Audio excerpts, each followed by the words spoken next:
Magandang umaga mga kamadyo, panibagong araw, panibagong vlog po tayo.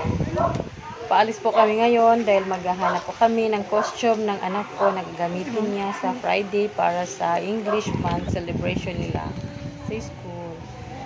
Ayan na nga po, busy po tayo sa paghahanap ng black na leggings. Actually, maraming leggings ang anak ko, kaya lang walang black. Kaya hanap na lang po tayo ng black dahil yan ang kailangan niya. Ang dami ko nang pinasokang butik. Pero buti na lang, nag-try ako dito. At buti na lang meron sila nakatago nga lang. Kaya halong ka talaga. Ayan, busy. Ayan, may nahanap naman ako. Kaya lang, kulang pa kasi, kailangan pa ng yellow na t-shirt para partner yun ang upper kasi. Actually, galing kami sa baba, bumili kami ng sombrero naman niya na kailangan pa daw lagyan ng decoration, ng kung anong anik-anik para maging maganda ang hitsura ng sombrero. Ayan, halongkat dito, halongkat doon, halukay ubi. Ayan, ang kulit-kulit ng anak ko. Ayan, takbo dito, takbo doon, talon dito, talon doon, habang ang ina ay busy sa kakapili ng maisusuot niya sa Friday. Ganun talaga ang buhay ng mga nanay, mga kamadyo, at alam kong relate kayo dyan. Dahil pare-pareho tayong mga nanay. Sa mga nanay lang po. Ayan, kaya nagreklamo na siyang nagugutom, pero saglit lang dahil ikot muna tayo, mahinahanap. Hindi pa kasi tayo tapos eh.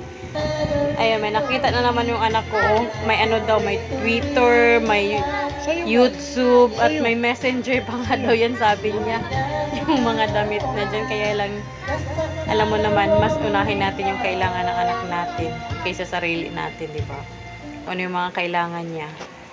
Ikot-ikot mo na dyan. Ayan, bit ko nga yung mga kailanganin niya. Yung sombrero na kailangan ko pang i-decorate.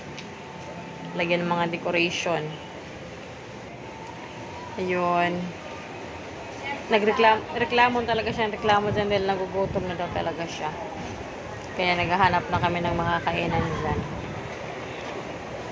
Sabi ko, ayan, habang lalakad kami, panay ang hila niya sa akin. Sabi ko, oo nga, punta na tayo, maghahanap na tayo ng mga kainan. Ayan talaga ang mga bata. Ayan, tawang-tawa pa nga ako dyan sa kanya eh. Kasi marunong na daw siyang sumakay ng escalator. Kasi dati, binubuhat ko talaga siya guys. Pag sumasakay kami ng escalator, dahil natakot ako sa accident. Dami-dami ko kasi nakikita sa social media na na-accident yung mga bata sa escalator. Kaya takot ako pag kasama ko yung anak ko. Ayan, sa wakas nakakita na rin kami niya ng makakainan. Kaya ayun, tuwang-tuwang anak ko nung makita ang McDo. Pero habang papuntang McDo, palinga-linga pa rin dahil baka may makitang t-shirt na yellow. Pati nga asawa ko naghahanap rin habang nag-video sa amin, naghahanap ng t-shirt na yellow. Sabi ko, balikan na lang natin dahil panay na ang reklamo ng anak mo. Kain muna tayo. Ayan. Hala, sige.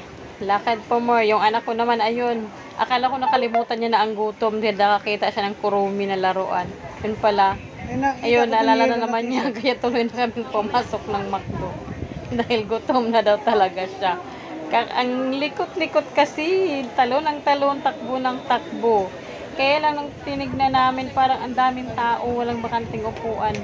Pero may nakita akong isang bakanting lamesa. Yun, pinuntahan na namin. Nauna na nga ako sa videographer ko. Dahil baka may makaunang iba. Ayun. Ayun na nga. Kaya, ayun, dahan-dahang naglakad ang aking videographer. Dahil alam nyo naman po yung aking videographer, yung aking asawa. And iniwan ko muna yung anak ko doon sa lamesa dahil ako na ang pumila para mag-order ng food namin. Dahil sabi niya, starved na daw talaga siya. Kaya sabi ko dito ka muna, manood ka muna dyan ng mga dumadaang sasakyan habang ako'y mag-order. Kaya iniwan ko sila mag-ama. Kaya, ayun, hindi ko alam kung anong orderin ko. Ang hirap talaga guys pag ikaw ang nakatukong mag-order dahil hindi mo alam kung anong gusto nilang kainin. Kaya lang nagulat ako guys pag tingin ko sa lamesa kung saan ko sila iniwan. Wala na sila dun. Ay Diyos ko, akala ko iniwan na nila ako. Yun pala, lumipat lang sila ng lamesa dahil mainit daw doon. Ayun, kaya, ito na guys. Mga kamadyo, syempre bago kumain, magdasal muna para patuloy tayong i-bless ng Panginoon. Magpasalamat.